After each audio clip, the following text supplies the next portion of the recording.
Okay, so start करते हैं class.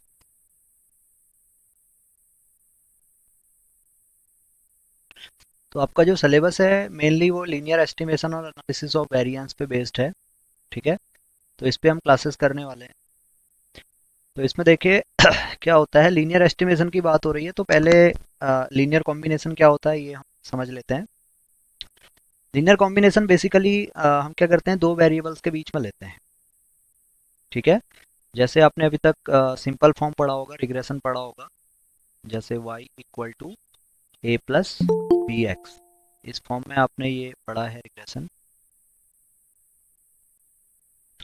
हाँ बड़ा, सर। हाँ, सिंपल, ये सिंपल लीनियर रिग्रेशन है। ठीक है, तो ये लीनियर रिग्रेशन भी इसे हम कहते हैं। लीनियर रिग्रेशन क्यों कह रहे हैं भाई, यहाँ पे जो दो वेरिएबल हम यूज कर रहे हैं, variable one is y and variable two is x. Here x is our independent variable and y is our dependent variable. Okay, क्या है यहाँ पर देखिए, इक्वेशन है, इक्वेशन के दोनों साइड में वाई की पावर क्या है, वन है। ठीक है, जो एक्सपोनेंट है, exponent on both side is one. तो जब भी इस तरह की कंडीशन होगी, that functional form will be a linear form. Okay, तो ये फॉर्म क्या है, लीनियर फॉर्म है। इसी तरह से मैं क्या कर सकता हूँ, y equal to a plus b x square ले सकता हूँ। तो अब यहाँ पर क्या है, एक्सपोनेंट डिफरेंट है। लेफ्ट हैंड साइड में एक्सपोनेंट वन है, राइट हैंड साइड में एक्सपोनेंट टू है। ठीक है, तो ये नॉन लीनियर फॉर्म हो जाएगी। ठीक है, this one is linear form and this is non linear form. तो इतना तो सबको समझ में आता है लीनियर फॉर्म क्या है और नॉन लीनियर फॉर्म क्या है, क्यों? Yes sir.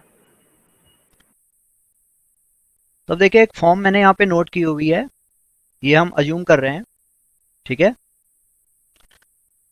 तो y i इक्वल टू, हम इसे ले लें, y I equal to A I one into beta one plus A I two into beta two plus up to A I p into beta p. Okay, suppose we have p parameters, these parameters are unknown. ये parameters क्या होंगे यहाँ पर, unknown होंगे।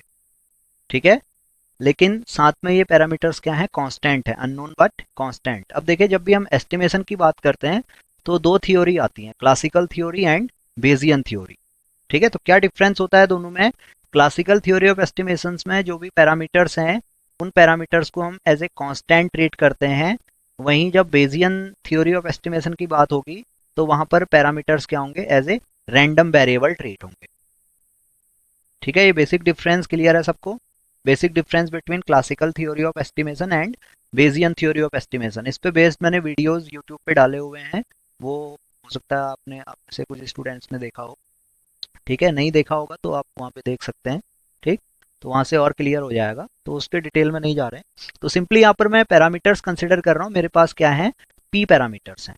और ये P parameters क्या है, एक तरह की लीनियर कॉम्बिनेशन की फॉर्म में है। तो ये लीनियर फॉर्म मैंने इस तरह से अडॉप्ट की हुई है, इस तरह से ड्राइव की हुई है। ठीक है, अब जो आई है, आई की वैल्यूज यहाँ पे क्या है, वन से लेके एन तक है।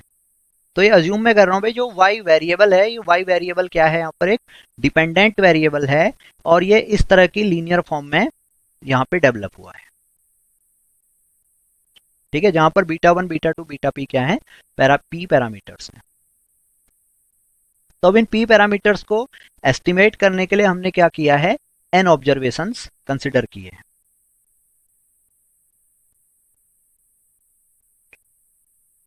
तो यहाँ पर अगर इसको मैं डिटेल में लिखना चाहूँ तो डिटेल में मैं इसको इस तरह से लिख सकता हूँ, आई की वैल्यू वन हुई तो ये वाई वन की जो फॉर्म होगी, ये इस तरह की फॉर्म हो जाएगी, A one one into beta one plus A one two into beta two plus up to A one P beta P.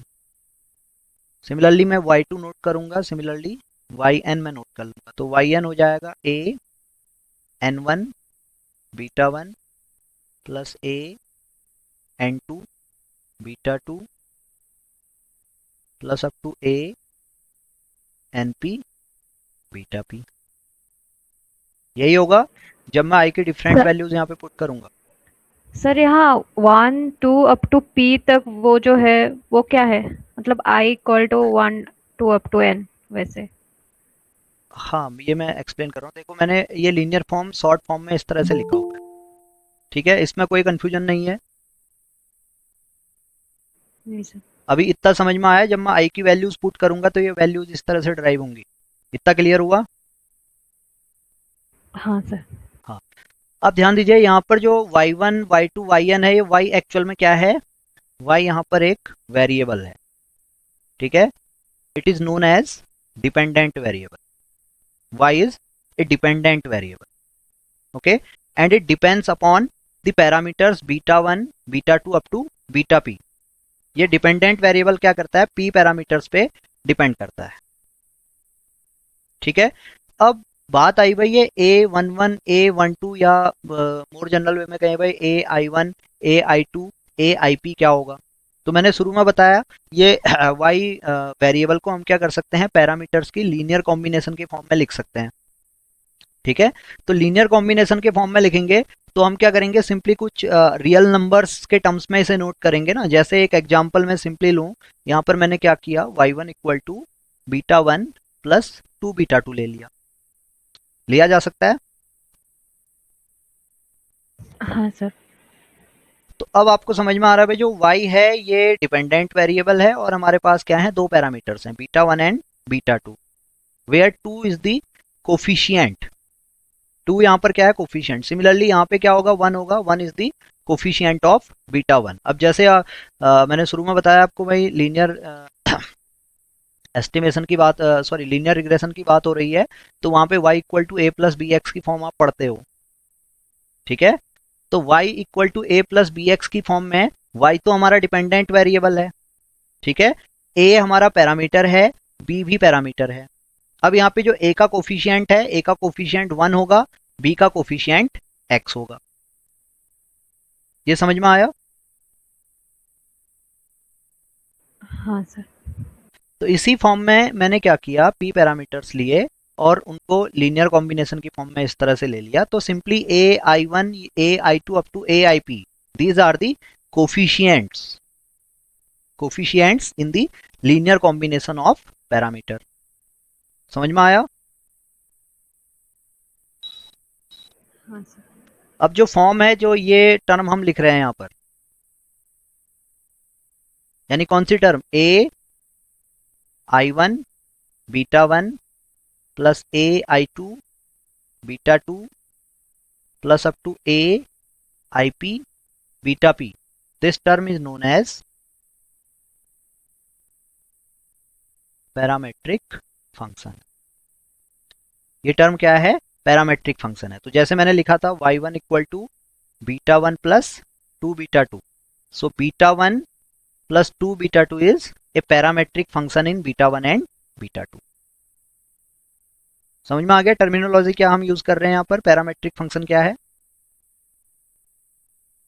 Yes sir. Parametric function is a linear combination of parameters, okay.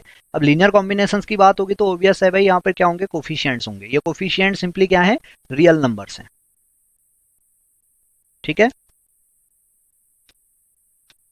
तो इतना clear हो गया सबको? Linear combination क्या है और ये linear form क्या होती है और पैरामेट्रिक फंक्शन क्या होता है। तो अब आगे बढ़ते हैं।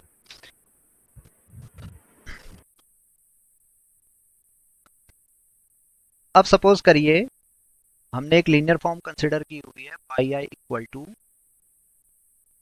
ए आई one beta one plus A I two beta to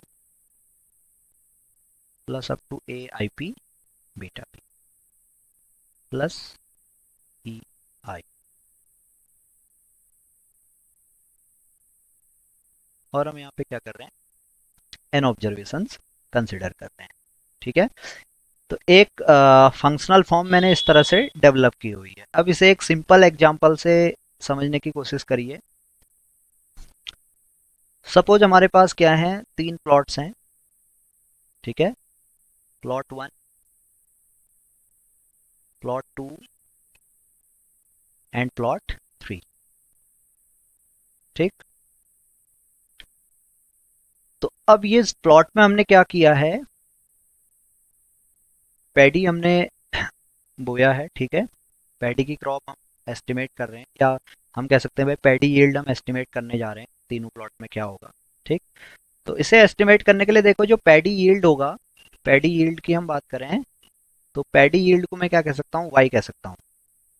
ठीक है, अब ये यील्ड क्या होगी, बहुत सारे फैक्टर्स पे डिपेंड करेगी, होगा ना ऐसा। हाँ सर।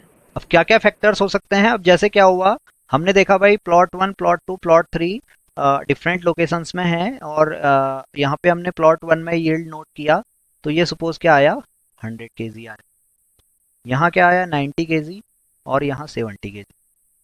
तो हम देख रहे हैं भाई जो यील्ड है, यील्ड में क्या है, वेरिएशन है। अब ये वेरिएशन जो आ रहा है यील्ड में, इसके क्या रीजंस हैं, तो मेनली हम इसे क्या करते हैं, दो कैटेगरीज में डिवाइड करते हैं। पहला तो एक ऐसा होगा, ऐसे फैक्टर्स की वजह से होगा जिन्हें आप आइडेंटिफाई कर सकते हो।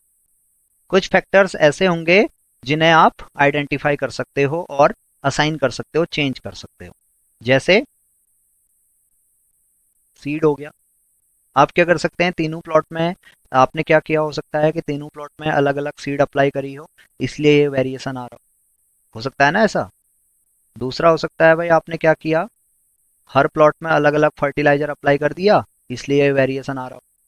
यहाँ कोई अच्छी फर्टिलाइजर आपने यूज़ किया हो तो यहाँ 100 केजी आ गया, यहाँ कोई बेकार या कोई फर्टिलाइजर यूज़ नहीं किया हो तो यहाँ ये 70 केजी आ गया। एक तो ये रीजन हमें समझ में आता है। और हम देख रहे हैं भाई जो ये फैक्टर्स हैं, चाहे सीड हो या फर्टिलाइजर हो, इसे हम क्या कर सकते हैं, प्लॉट टू प्लॉट चेंज कर सकते हैं, है ना, ऐसा सर हो सकता सॉइल भी चेंज हो सकता है। है। हाँ, ये इतना समझ में आया। हाँ सर। तो अब हम जो वेरिएशन की बात हम कर रहे थे, तो वेरिएशन में एक हो गया भाई, एक वेरिएशन क्या है, असाइनेबल फैक्टर्स की वजह से है। One variation is due to assignable factors.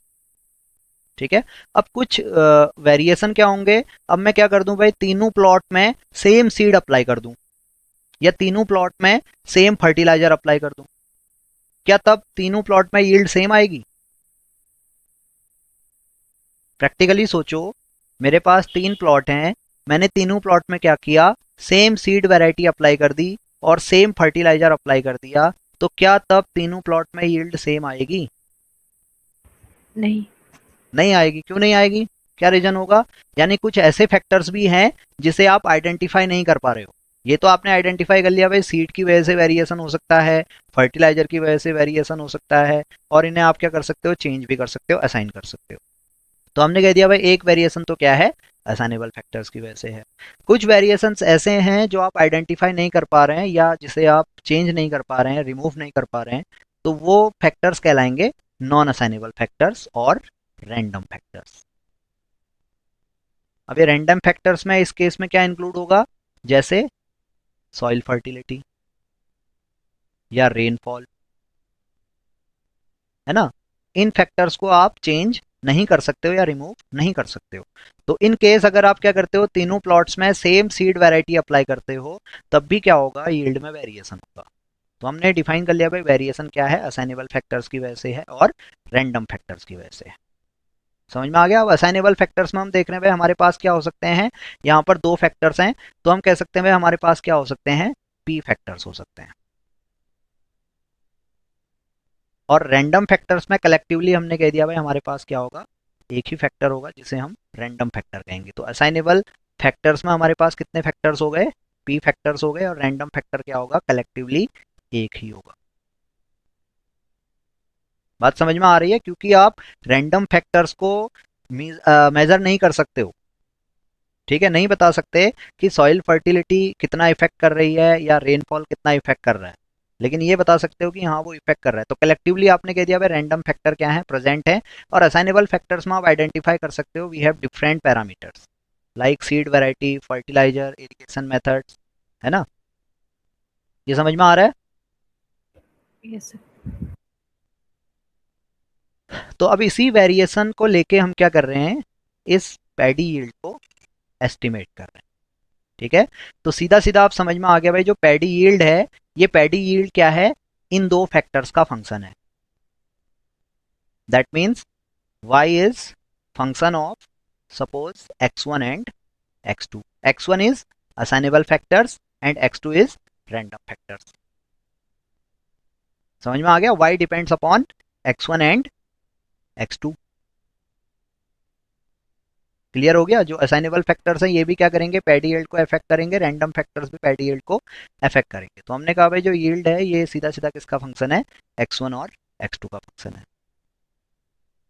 Yes तो अब इसी को हम क्या कर रहे हैं, लीनियर कॉम्बिनेशन की फॉर्म में लिख रहे हैं. तो मैंने कहा भाई x1 में मेरे पास क्या है, p पैरामीटर्स हैं और हर एक का एक्सटेंट या क्वांटिटी हम क्या कर रहे हैं, मेजर कर रहे हैं with the help of these coefficients. तो इसमें आप देखो जो y हमने लिखा हुआ है, y is the paddy yield, beta 1 beta 2 beta p are our assignable factors and e our non assignable factor that is random factor. Okay, तो ये जो ग्रुप हमारा बना, this group is group of assignable factors and this group is group of random factors. Clear हो गया?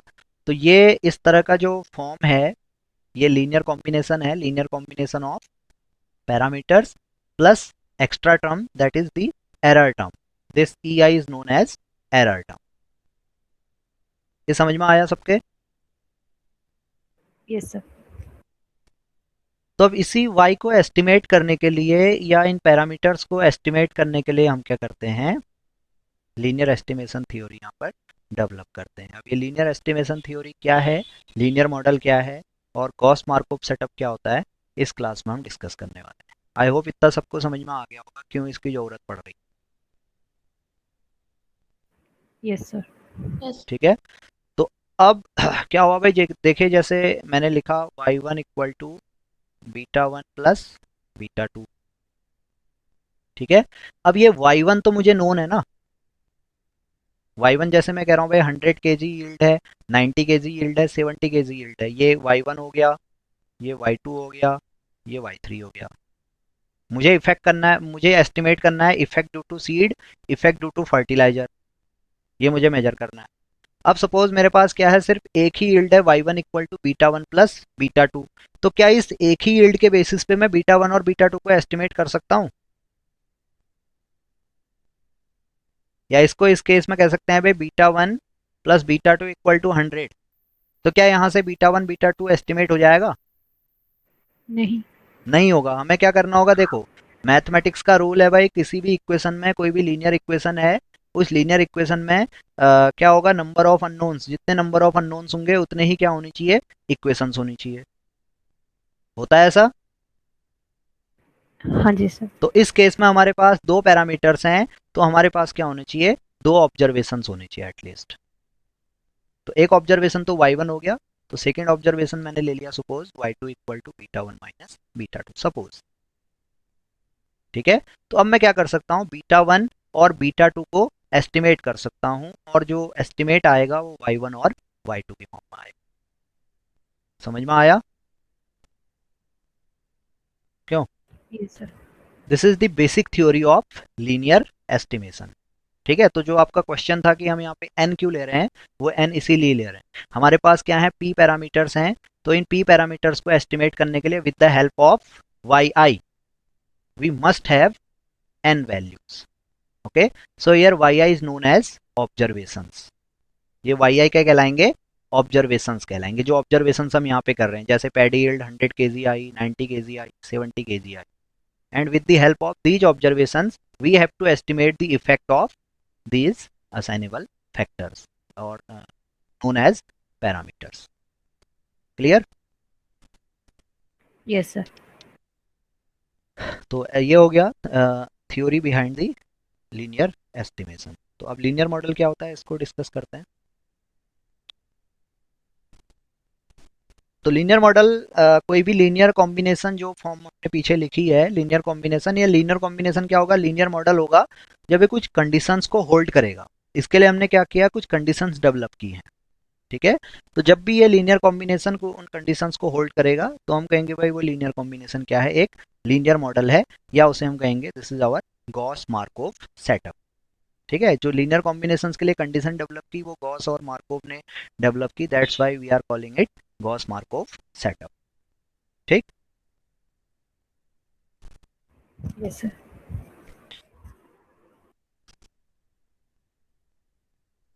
तो इसको अगर डिफाइन करें तो डेफिनेशन में लिख लेता हूँ, चाहो तो आप भी नोट कर लेना। Let y I equal to A I one beta one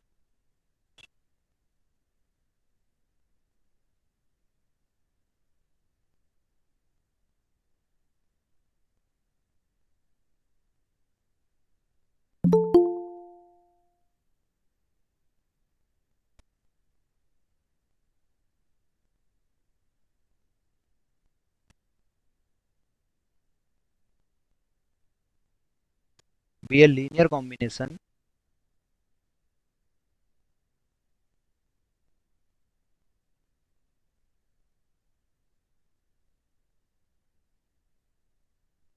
in p parameters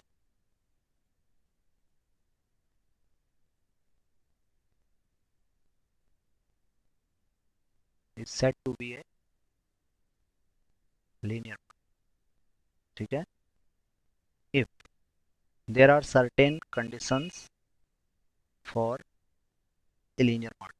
तो कोई भी लीनियर कॉम्बिनेशन इस तरह की फॉर्म में, अभी आपको क्लियर है वाई आई क्या है, A I one up to A I P क्या है, और beta one beta two beta P क्या है। ठीक है, A I one A I two A I P are the extent of these parameters.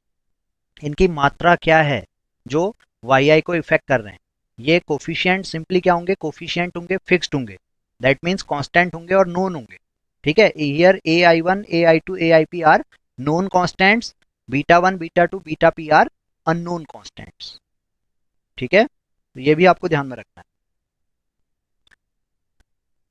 तो पहला कंडीशन है y one Y two up to y n should be independent.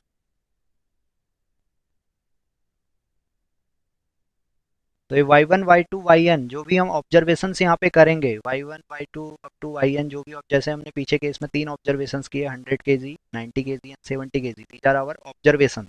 ये observation क्या होनी चाहिए, इंडिपेंडेंट होनी चाहिए। ठीक है, yes. And second condition,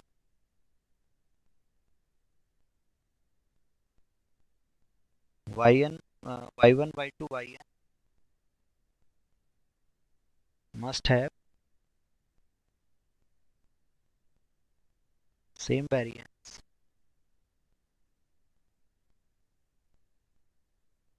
and third condition। अच्छा, ये जो लीनियर कॉम्बिनेशन लिखा है हमने यहाँ पे ई आई ध्यान रखना। अभी हमने डिस्कस किया भाई जो वाई होगा ये दो कंपोनेंट पे डिपेंड कर रहा है। First component is assignable components and second one is non assignable component. तो ये beta one beta beta two up to beta p ये तो ग्रुप ऑफ असाइनेबल कंपोनेंट है, और ई आई हमारा क्या होगा, नॉन असाइनेबल कंपोनेंट होगा। ठीक है, तो इसे भी आप इंक्लूड करोगे इस लीनियर कॉम्बिनेशन में, ई आई भी इंक्लूडेड होगा। Third condition is expected value of Y i must be equal to A I one beta one plus A I two beta two plus up to A I P beta p. ठीक है,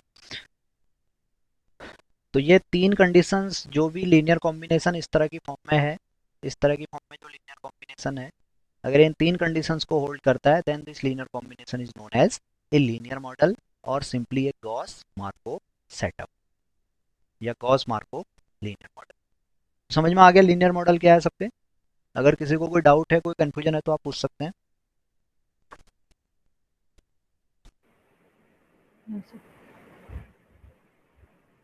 तो यहाँ पे जो ध्यान देने वाली बात है, ये तीन कंडीशंस कैसे होल्ड करेंगी। ठीक है, तो इसके इन तीनों कंडीशंस को होल्ड कराने के लिए जो अल्टीमेट कंडीशन हमारे पास होती है, that condition is for this error term. Okay, तो हम ये कहते हैं भाई जो एरर्स हैं, दैट मीन्स जो effect due to non assignable factor है या effect due to random factor है, ये क्या होना चाहिए, इंडिपेंडेंट होना चाहिए, इनका वेरिएंस सेम होना चाहिए और इनका एवरेज इफेक्ट जीरो होना चाहिए।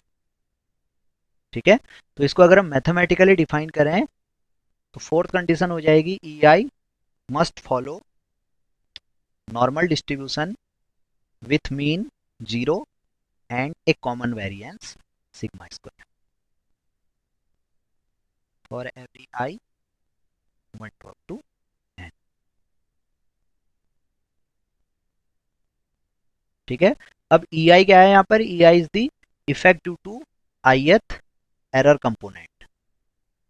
ठीक है, एरर कंपोनेंट क्या है समझ में आ रहा है? Yes sir. जो हमने डिस्कस किया था पैडी यील्ड के लिए कि भाई प्लॉट में आप क्या कर दो, सेम सीड अप्लाई कर दो, सेम फर्टिलाइजर अप्लाई कर दो, सेम इरिगेशन मेथड अप्लाई कर दो, तो उसके बाद भी क्या हो रहा है, डेटा में वेरिएशन आ रहा है। ठीक है, that variation is due to non assignable factors. तो कलेक्टिवली उसे हमने यहाँ पे ई आई कहा, और उस जो एरर टर्म है उस एरर टर्म का डिस्ट्रीब्यूशन क्या होना चाहिए, नॉर्मल डिस्ट्रीब्यूशन होना चाहिए। नॉर्मल डिस्ट्रीब्यूशन होना चाहिए मीन्स उस डेटा का, यानी जो उस पे बेस जो डेटा निकल के आएगा उस डेटा का मीन, मीडियन और मोड तीनों क्वांटिटी क्या होनी चाहिए, इक्वल होनी चाहिए। ठीक है, नॉर्मल डिस्ट्रीब्यूशन की एक कंडीशन होती है mean is equal to median is equal to mode which is equal to mu. यही होता है। Yes sir. तो जो ई आई का डिस्ट्रीब्यूशन होगा, ये ई आई का डिस्ट्रीब्यूशन नॉर्मल होगा। अब जो ई आई का मीन इफेक्ट होगा, मीन इफेक्ट क्या होगा, 0 होगा, और इसका वेरिएंस क्या होगा, एक कॉमन वेरिएंस होगा सिग्मा स्क्वायर। ठीक है, तो जब ये कंडीशन आप इस लीनियर फंक्शन में अप्लाई करोगे तो ये ऑटोमेटिकली ये तीनों कंडीशंस क्या हो जाएंगी, अप्लाई हो जाएंगी। सिर्फ इस कंडीशन के बेसिस पे, फोर्थ कंडीशन के बेसिस पे ये तीनों कंडीशंस क्या होंगी, यहाँ पर होल्ड करेंगे। ठीक है, तो हम कह सकते हैं this is our sufficient condition for a linear combination to be a linear model. तो कोई भी लीनियर कॉम्बिनेशन लीनियर मॉडल होगा जब एरर टर्म क्या होगी, यहाँ पर नॉर्मल डिस्ट्रीब्यूशन को फॉलो करेगी with mean 0 and variance sigma square, common variance sigma square. ठीक है, तो ये ई आई हो जाएगा यहाँ पे independent and identically distributed normal variates. Here E I is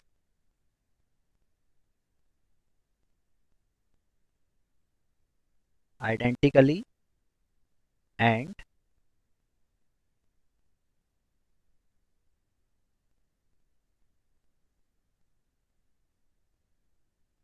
independently distributed normal। अब ये आइडेंटिकली एंड इंडिपेंडेंटली डिस्ट्रीब्यूटेड क्या होता है, ये समझ में आता है सबको, या ये भी एक्सप्लेन करने की जरूरत है यहाँ पर?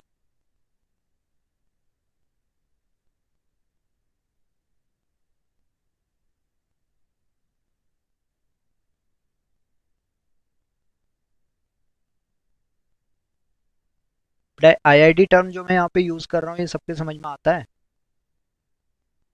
IID stands for identically and independently distributed. ठीक है, तो आप जब बुक में देखोगे तो बुक में इस तरह से लिखा हो,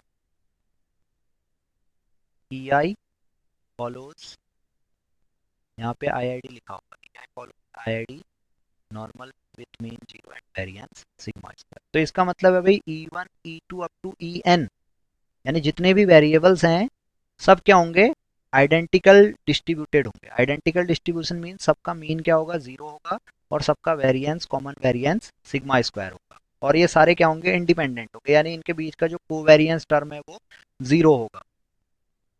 ठीक है, इसको इस तरह से भी समझ सकते हैं, जैसे x1 एक वेरिएबल है, इसका डिस्ट्रीब्यूशन नॉर्मल है with mean μ1 and variance sigma square. ठीक है, और एक कोई दूसरा वेरिएबल है x2, इसका डिस्ट्रीब्यूशन नॉर्मल है विथ मीन μ2 और वेरिएंस सिग्मा टू स्क्वायर।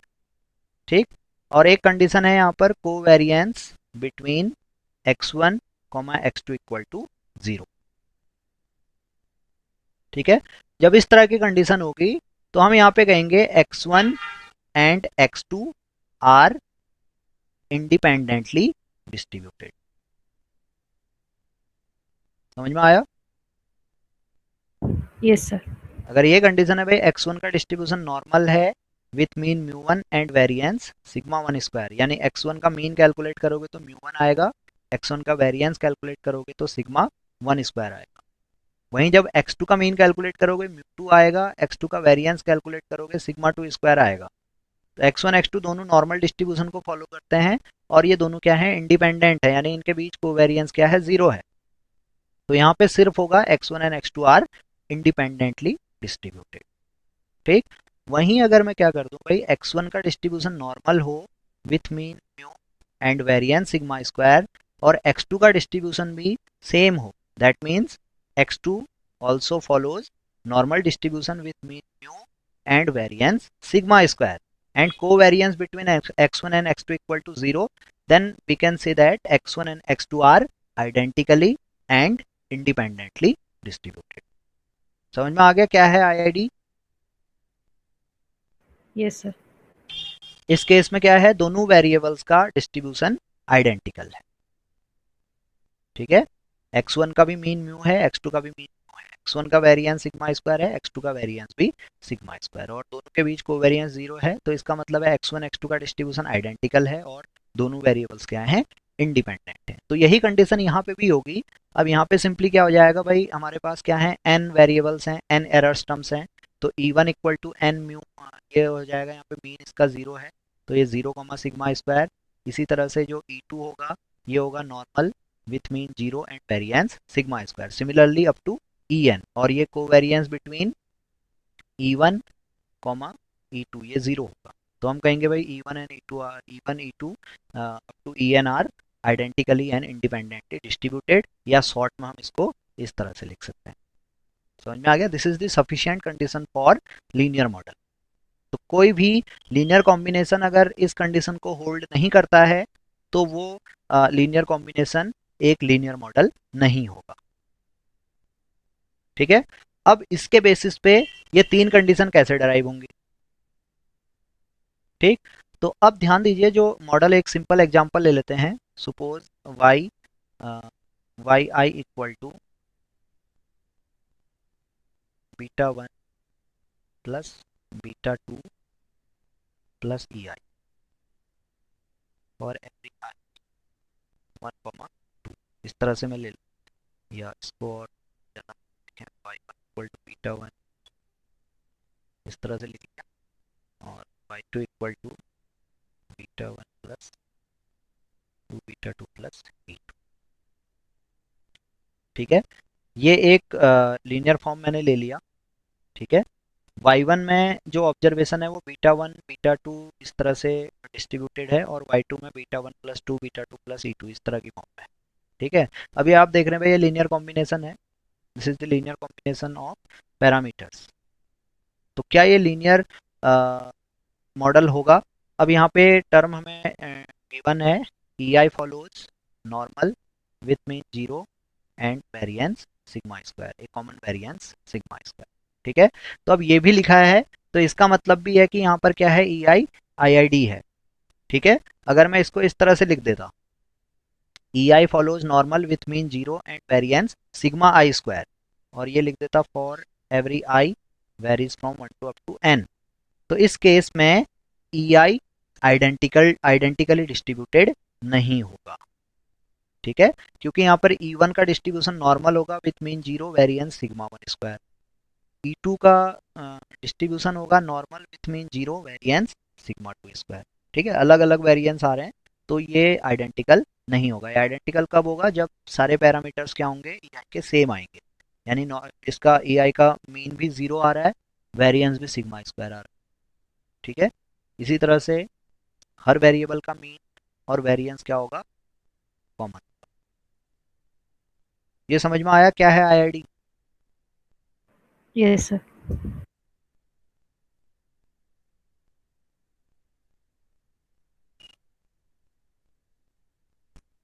तो अब हमने क्या किया, एक मॉडल कंसिडर किया है। ठीक है, जिसमें दो पैरामीटर्स हैं और दो ऑब्जर्वेशन हमने लिए हुए हैं। ठीक, तो अब हमें देखना है, और ये कंडीशन हमें गिवन है, E I is identically distributed, E I is identically distributed normal with mean zero and variance sigma square. तो अब ये तीनों कंडीशंस यहाँ पे देखो, यहाँ पे जब E1 हम निकालेंगे तो E1 will be Y1 minus beta 1 minus beta 2 and E2 will be Y2 minus beta 1 minus 2 beta 2। ठीक है, तो जब आप covariance between E1 comma E2 calculate करोगे तो ये जीरो आएगा। Covariance between E1 comma E2 calculate करेंगे तो ये अच्छा, covariance between E1 comma E2 ये जीरो होगा, क्योंकि ये कंडीशन है भाई EI follows identically and independently normal distribution with mean zero and variance sigma square. तो covariance between E1 comma E2 क्या है, जीरो है। तो जब E1 E2 की वैल्यू यहाँ पे पुट करोगे तो ये रिजल्ट आपको मिलेगा, covariance between Y1 comma Y2 is also equal to zero. ये समझ में आया रिजल्ट? Yes sir. ये बाकी बच्चों को भी समझ में आ रहा है या कथा जैसी सुन रहे हो सारे? सर आ रहा है। हम्म।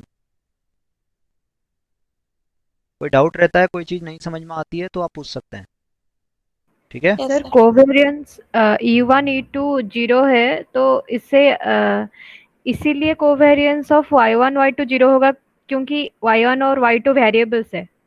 हाँ, अब देखो ना, मैं E1 को इस तरह से लिख सकता हूँ, E1 E2 को इस तरह से लिखा जा सकता है।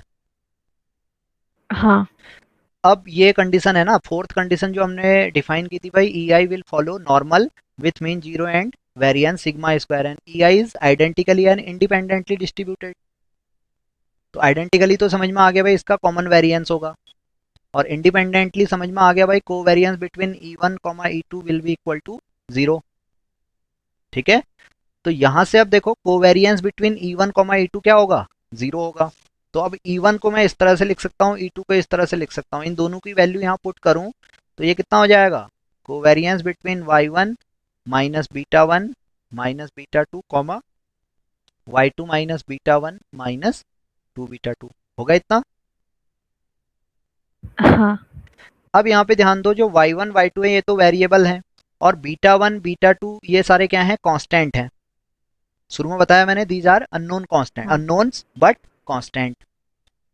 ठीक है, और ये भी रिजल्ट हमारे पास होता है, covariance between variable and a constant is equal to zero, and covariance between two constant is also equal to zero.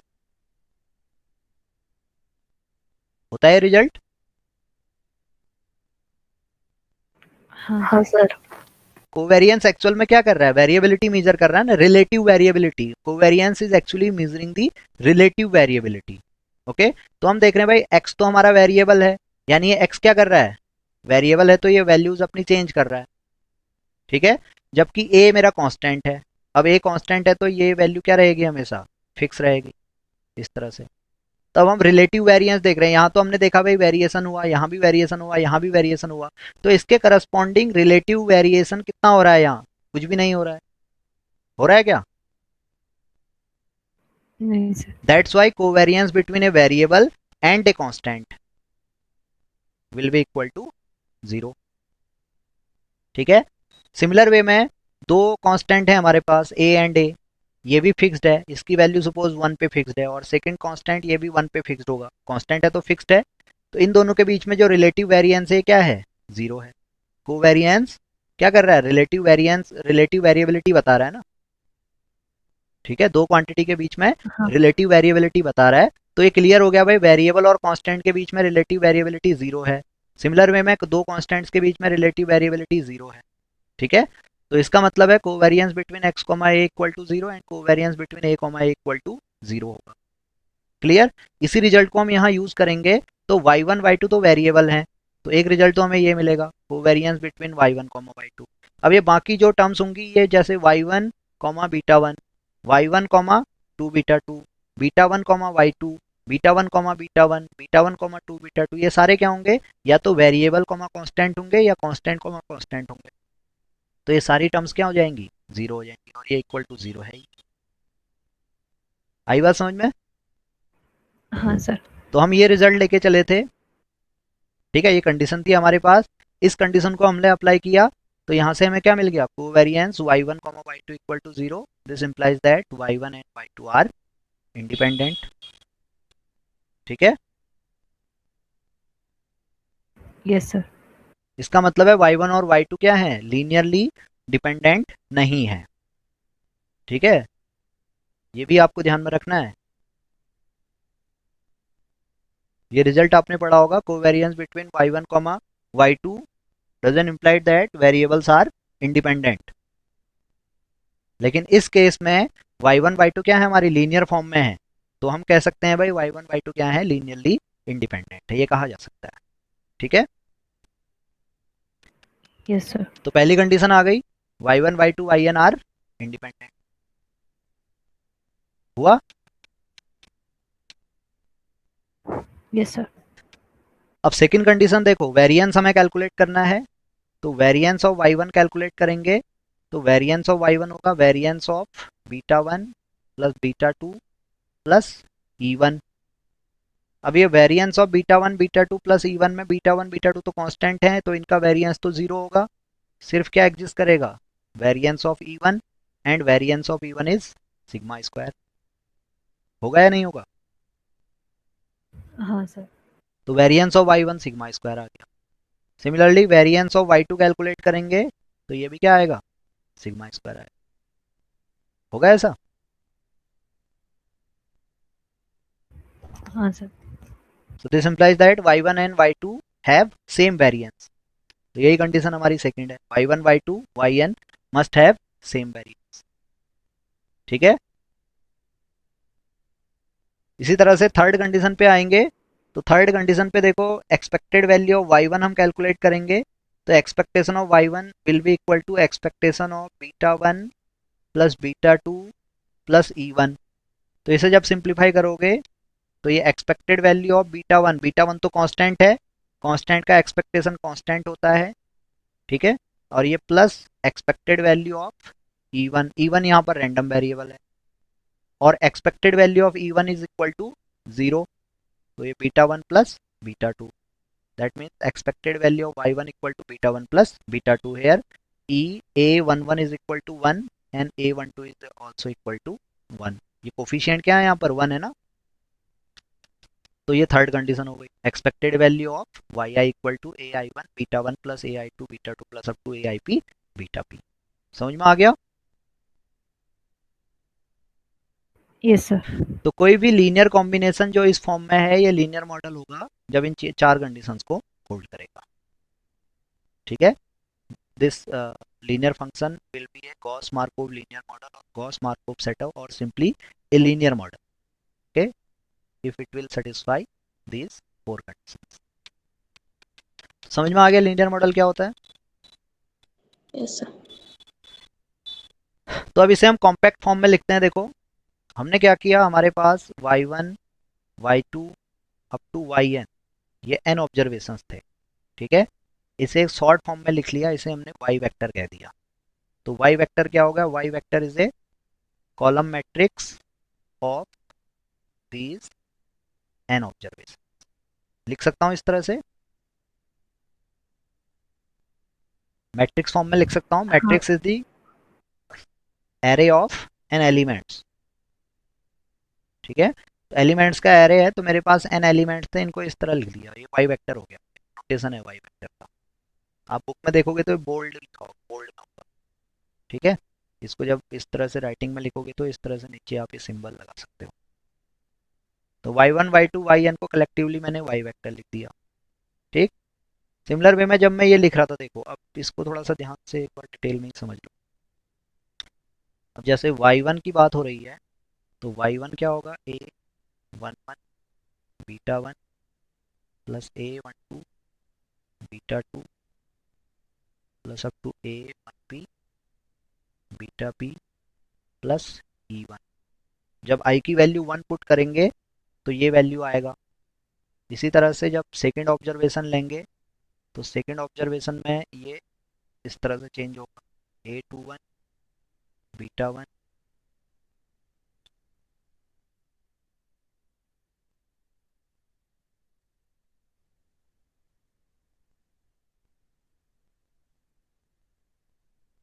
इसी तरह से जब आई की वैल्यू एन पुट करेंगे,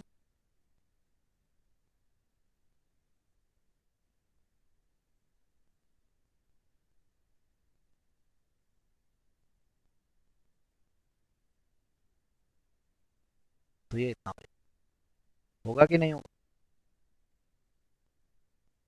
यस सर। तो अब इसे मुझे क्या करना है, मैट्रिक्स नोटेशन में लिखना है। ठीक है, तो मैट्रिक्स नोटेशन में लिखने के लिए जो ये एरे बना मेरा वाई का, इसे मैं वाई वेक्टर लिख सकता हूँ।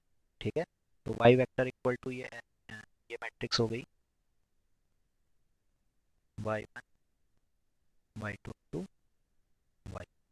ठीक है, this is known as observation matrix. ठीक है, ऑब्जर्वेशन मैट्रिक्स क्यों कह रहे हैं, समझ में आ रहा है ना? पीछे वही एग्जांपल जो 3 प्लॉट का लिया था हमने, तीनों में हमने पैडी यील्ड के ऑब्जर्वेशंस किए थे, 100 kg, 90 kg, 70 kg।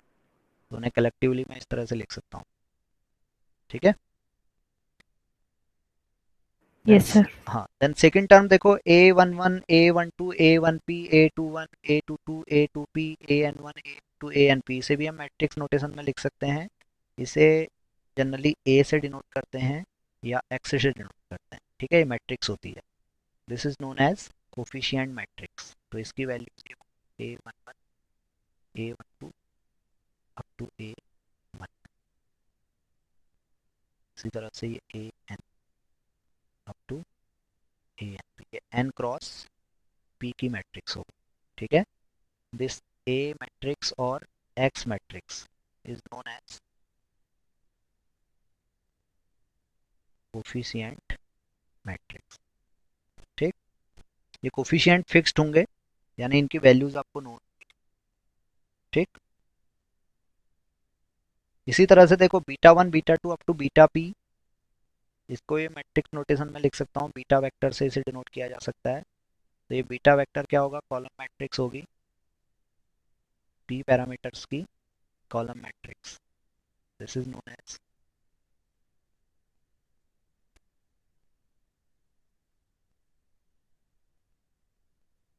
Parameter vector. This is known as parameter vector. और इसी तरह से E वेक्टर हम लिख सकते हैं, E vector is the column matrix of E1, E2 up to En, and this is known as error vector। ठीक है, तो जब इनका इन नोटेशंस का यूज करेंगे तो जो लीनियर मॉडल है कॉम्पैक्ट फॉर्म में, उसको हम इस तरह से लिख सकते हैं, y equal to A beta vector plus E vector लिखा जा सकता है, और y yes vector sir. Equal to X beta vector plus E vector.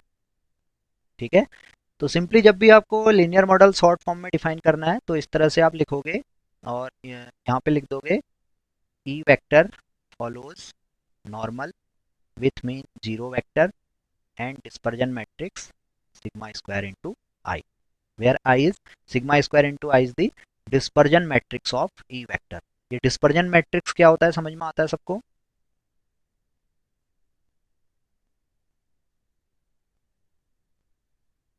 Dispersion matrix सबको समझ में आता है? सर थोड़ा बता दीजिए। मल्टीवेरिएट एनालिसिस पढ़ लिया अभी आप लोगों ने, नहीं पढ़ा है? नहीं पढ़ा है सर। नहीं पढ़ा।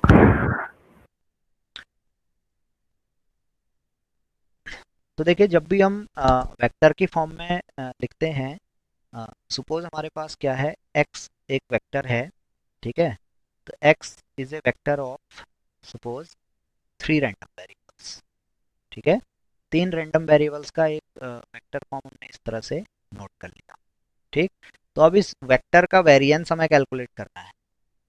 ठीक है, तो इस वेक्टर का वेरिएंस कैलकुलेट करना है, तो अब वेरिएंस का फॉर्मूला क्या होता है? ठीक है, तो वेरिएंस का फॉर्मूला जब हम बात करते हैं तो इसे थोड़ा सा अलग से एक्सप्लेन, इतना समझ में आ गया ये कैसे हम नोट कर रहे हैं इसे? Yes sir. ठीक है, अभी देखो एक्स वेक्टर की बात हम कर रहे हैं, तो सिंपली जो वेरिएंस का फॉर्मूला है, variance of X, this is equal to expected value of X minus expected value of X whole square, इतना होता है।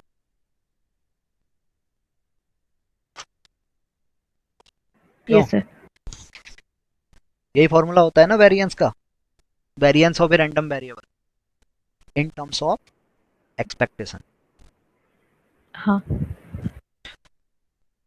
तो अब देखो ये इसको मैं इतना लिख सकता हूँ, expected value of X minus expected value of X into X minus expected value of X, लिखा जा सकता है। हाँ सर। और suppose expected value of X is equal to mu, तो इसे मैं इतना लिख लेता हूँ, ठीक है। और अगर ये एक्स वेक्टर मेरा ये है, तो यहाँ पे म्यू वेक्टर क्या हो जाएगा, mu vector is 1 mu 2 mu 3 where expected value of X vector is equal to mu vector. ठीक है, सिंपल नोटेशन मैंने दे दिया कि भाई मैं x1 का मीन निकालूंगा तो म्यू वन के इक्वल आएगा, x2 का मीन कैलकुलेट करूंगा तो म्यू टू के इक्वल आएगा, x3 का मीन कैलकुलेट करूंगा तो म्यू थ्री के इक्वल आएगा। ठीक है, तो expected value of X vector is equal to mu vector, ये कंडीशन हो गई। इतना समझ में आया। हाँ सर। अब जो वेरिएंस है, ये वेरिएंस एक्चुअल में क्या है, एक क्वाड्रेटिक फॉर्म है। ठीक है, quadratic means square term, variance is a square term. ठीक, तो जब हम दो वेक्टर्स को मल्टीप्लाई करते हैं तो यहाँ पर दो रिजल्ट मिल जाते हैं। ठीक है, जब भी हम दो वेक्टर्स को मल्टीप्लाई करेंगे तो अब ये भी ध्यान रखना है कि मैट्रिक्स मल्टीप्लिकेशन कैसे होता है। ठीक है, मैट्रिक्स मल्टीप्लिकेशन के लिए क्या कंडीशन होती है, number of columns of first matrix must be equal to number of rows of second matrix, है ना। Yes A sir. Into B, ये कब पॉसिबल होगा, जब ए का ऑर्डर क्या होगा, एम क्रॉस एन होगा, और बी का ऑर्डर एन क्रॉस एम होगा, तभी ए इंटू बी यहाँ पे पॉसिबल है ना। Yes sir.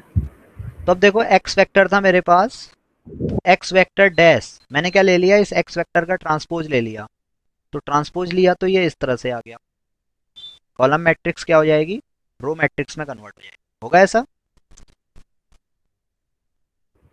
Yes sir. तो अब अगर मैं क्या करूं, x vector into x vector dash निकालूं और x vector dash into x vector निकालूं, क्या ये दोनों मल्टीप्लीकेशन यहाँ पर पॉसिबल हैं।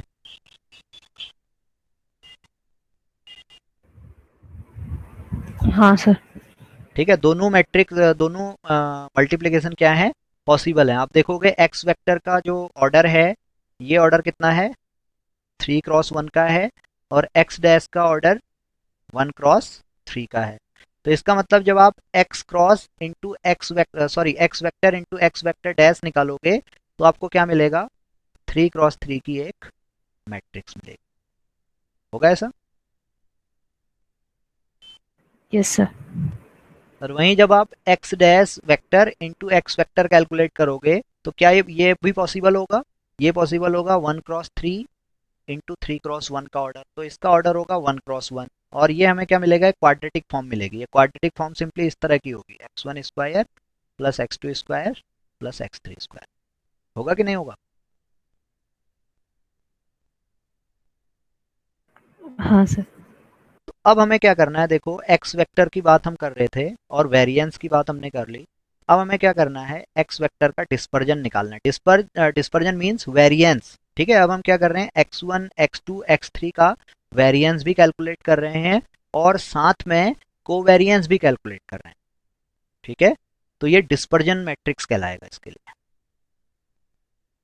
ठीक, नोटेशन समझ में आया। Yes sir. ये नोटेशन समझना जरूरी है क्योंकि आगे अगर हम जब एस्टिमेशन की बात करेंगे तो वहां पर ये डिस्पर्जन मैट्रिक्स का हम यूज करेंगे। ठीक है, तो थोड़ा सा इसे ध्यान से समझना।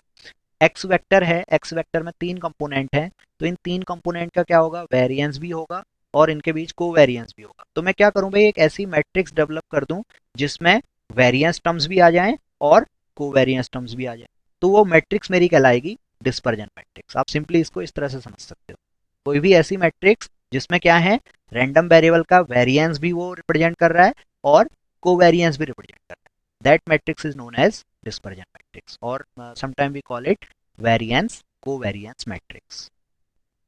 ठीक है, समझ में आया। Yes sir. हाँ, तो अब डिस्पर्जन मैट्रिक्स की बात हो रही है, तो देखो हम x इंटू एक्स डैश निकालेंगे तो मैट्रिक्स मिलेगी, x dash into x vector निकालेंगे तो क्वाड्रेटिक फॉर्म मिलेगी। ठीक है, तो मुझे क्या चाहिए, मुझे मैट्रिक्स चाहिए।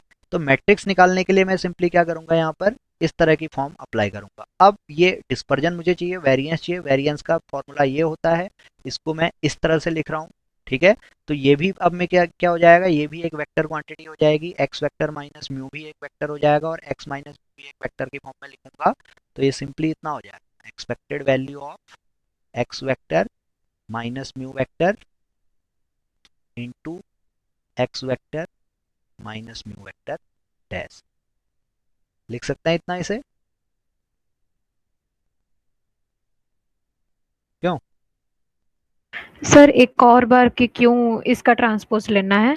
हाँ, देखो वेरिएंस हम कैलकुलेट कर रहे हैं ना, तो हाँ सर। वेरिएंस वेरिएंस का इस तरह से मैं लिख सकता हूँ, इस तरह से लिखा जा सकता है, हाँ। लिख सकते हैं ना। हाँ सर। ठीक है, इतना समझ में आ गया। फिर मैं बात कर रहा हूँ एक्स वेक्टर की। अब ये वेक्टर क्या है, मैट्रिक्स फॉर्म में है, x1 x2 x3 का मैट्रिक्स है। तो मुझे क्या करना है, एक ऐसी मैट्रिक्स डेवलप करनी है जिसमें वेरिएंस टर्म्स भी हों और कोवेरिएंस टर्म्स भी हो। तो मैं सिंपली कह रहा हूँ भाई, वो क्या है, मेरा डिस्पर्जन मैट्रिक्स है। ठीक है, अब मुझे पता है भाई ये दो क्वांटिटी मुझे मल्टीप्लाई करनी है, और इस तरह से मल्टीप्लाई करनी है कि मुझे मैट्रिक्स मिले। ठीक है, इन दो क्वांटिटीज को मल्टीप्लाई करना है, और इस तरह से मल्टीप्लाई करना है कि मैट्रिक्स मिले। और मुझे पता है भाई, जब मैं वेक्टर्स को मल्टीप्लाई करता हूँ तो ये दो रिजल्ट है मेरे पास। अगर ऐसे मल्टीप्लाई करूंगा तो मैट्रिक्स मिलेगी, और इस तरह से मल्टीप्लाई करूंगा तो सिंपली क्वाड्रेटिक फॉर्म मिलेगी। लेकिन मुझे क्या चाहिए, मैट्रिक्स फॉर्म चाहिए। तो मैट्रिक्स फॉर्म के लिए मैं क्या करूंगा, x vector minus x vector dash निकालूंगा, यानी एक्स माइनस म्यू एक वेक्टर है, एक्स माइनस म्यू वेक्टर का मैं क्या करूंगा, x minus x vector minus mu vector into x vector minus mu vector dash जब कैलकुलेट करूंगा तो मुझे क्या मिलेगा, एक मैट्रिक्स मिलेगी। अब किस तरह की मैट्रिक्स होगी, ध्यान से समझो इसे। एक्सपेक्टेड वैल्यू ऑफ ये x vector minus mu vector basically क्या होगा, कॉलम मैट्रिक्स होगी, x1 minus mu one, x2 minus mu to, x3 minus mu three. और ये सेकंड जो टर्म है ये इसी का क्या है, ट्रांसपोज है। तो ये रो वेक्टर होगा x1 minus mu one, x2 minus mu to, x3 minus mu three. होगा कि नहीं होगा? Yes sir. अब इसे हम मल्टीप्लाई कर लो, और ये एक्सपेक्टेशन रहेगा। तो मल्टीप्लाई करोगे तो इसका ऑर्डर 3 क्रॉस 1, इसका ऑर्डर 1 क्रॉस 3। तो ये ऑब्वियस है, यहाँ पर क्या होगा, 3 क्रॉस 3 का मैट्रिक्स मिलेगा। ठीक है, तो जब मल्टीप्लिकेशन करोगे तो ये x1 minus mu one square, पहली टर्म ये मिलेगी, क्यों? आता है ना यस सर। मैट्रिक्स मल्टीप्लिकेशन कर। सेकंड हाँ टर्म जी।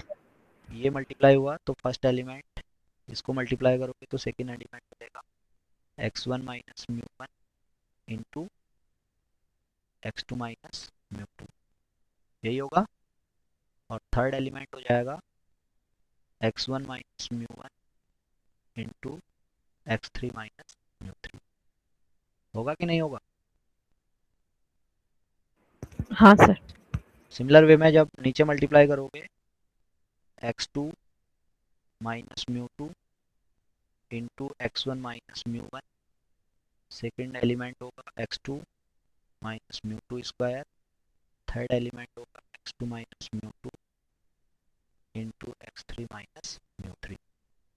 सिमिलर वे में last x3 minus mu three into x1 minus mu one, x3 minus mu three into x2 minus mu two and x3 minus mu three whole square. ये terms मिलेंगी। Yes sir. अब expectation को अंदर ले जाते हैं, matrix में अंदर हम ले जा सकते हैं।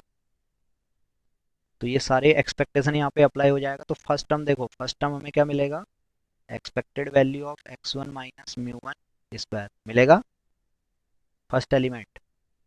Yes sir. और ये क्वांटिटी क्या होती है, this is variance of x1। होगा कि नहीं होगा? Yes sir. हुआ।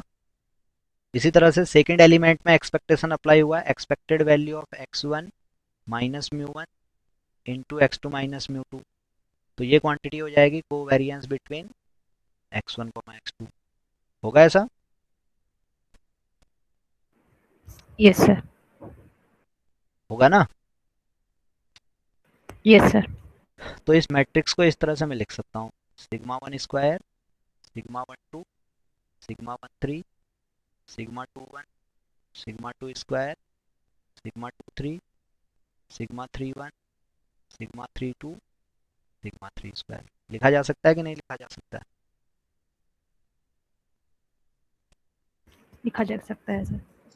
सो this is our dispersion matrix capital sigma of three random variables or a random vector having three components। समझ में आ गया क्या है dispersion matrix? हाँ जी सर। इसी तरह से अगर p कंपोनेंट होंगे तो ये p क्रॉस p की मैट्रिक्स हो जाएगी। अब ये क्या है? 3 क्रॉस 3 की मैट्रिक्स है, क्योंकि जो x वेक्टर है यहाँ पर उसमें कितने कंपोनेंट हैं? 3 कंपोनेंट है। क्लियर हो गया? हाँ sir.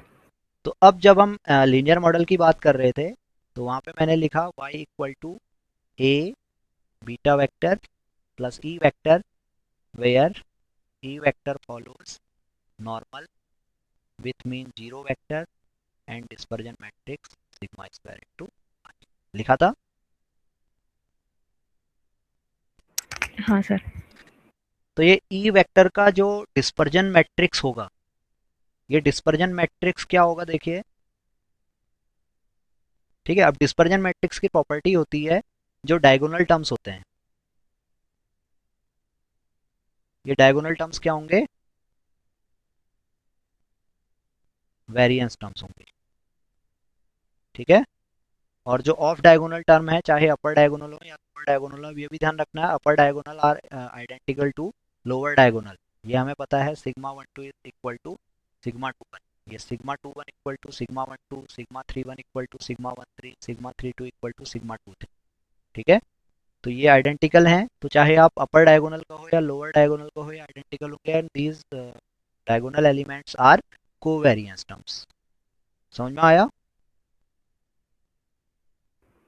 Yes sir.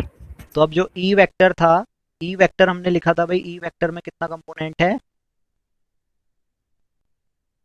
N component है, हाँ। और हर कंपोनेंट का वेरिएंस क्या है? सिग्मा स्क्वायर है या नहीं है? हाँ सर। तो इसका जो डिस्पर्जन मैट्रिक्स होगा, ये एन क्रॉस एन का एक मैट्रिक्स होगा। क्यों? हाँ। एक्स वेक्टर में 3 कंपोनेंट हैं, तो एक्स का डिस्पर्जन मैट्रिक्स 3 क्रॉस 3 का मैट्रिक्स है। ई वेक्टर में एन कंपोनेंट्स होंगे, तो ई वेक्टर का डिस्पर्जन मैट्रिक्स क्या होगा? एन क्रॉस एन का एक मैट्रिक्स होगा। होगा ऐसा? हाँ सर। डिस्पर्जन मैट्रिक्स में डायगोनल टर्म्स वेरिएंस को रिप्रेजेंट करेंगे, तो ये डायगोनल टर्म्स सारे क्या हो गए? वेरिएंस हो गए। हुआ ऐसा? हाँ। और ऑफ डायगोनल टर्म सारी क्या है? कोवेरिएंस टर्म्स हैं, और ये हमें पता है covariance between E I and E J are equal to zero. किन्हीं भी दो रैंडम एरर के बीच में क्या होगा? कोवेरिएंस जीरो होगा। That means E one E two E N are independent, ये इंडिपेंडेंट हैं, तो ये सारे ऑफ डायगोनल्स क्या हो गए? जीरो। हुआ ऐसा? क्यों? हाँ सर। तो सिग्मा स्क्वायर यहाँ से कॉमन ले लूँ, सिग्मा स्क्वायर इस मैट्रिक्स से कॉमन लूंगा, तो ये इस तरह की मैट्रिक्स बन जाएगी।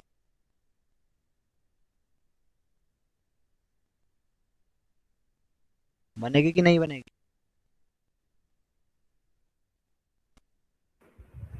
हाँ सर। और ये मैट्रिक्स क्या होती है? This is identity matrix. ठीक है, that's why E vector following normal distribution with mean vector 0 and dispersion matrix sigma square into I. समझ में आ गया? Sir yes sir. तो ये हो गया y equal to A beta vector plus E vector और y vector equal to x into beta vector plus E vector where vector follows normal distribution with mean zero vector and dispersion matrix sigma square into I linear model. ठीक है, और this is known as Gauss Markov linear model. तो सबको समझ में आया होगा क्या होता है लीनियर मॉडल और क्या कंडीशंस हैं इसकी। Yes sir. ठीक है, हाँ इसको सर। यस हाँ इसको एक बार रिवाइज कर लेना। और कोई डाउट होगा तो फिर आप नेक्स्ट क्लास में मुझसे पूछ सकते हो। नेक्स्ट क्लास में इसकी कुछ प्रॉपर्टीज डिस्कस करेंगे, कैसे लीनियर मॉडल की हेल्प से हम अनोवा मॉडल ड्राइव करते हैं और कैसे लीनियर मॉडल की हेल्प से रिग्रेशन मॉडल ड्राइव करते हैं। ठीक है, दोनों तरह के मॉडल हम ड्राइव कर सकते हैं इससे, अनोवा मॉडल भी और रिग्रेशन मॉडल। अभी अनोवा मॉडल क्या होता है, रिग्रेशन मॉडल क्या होता है, ये नेक्स्ट क्लास में हम डिस्कस करेंगे। तो अभी इतना ही करते हैं। ठीक है, यस सर। तो टाइमिंग से रिलेटेड कोई प्रॉब्लम है किसी को?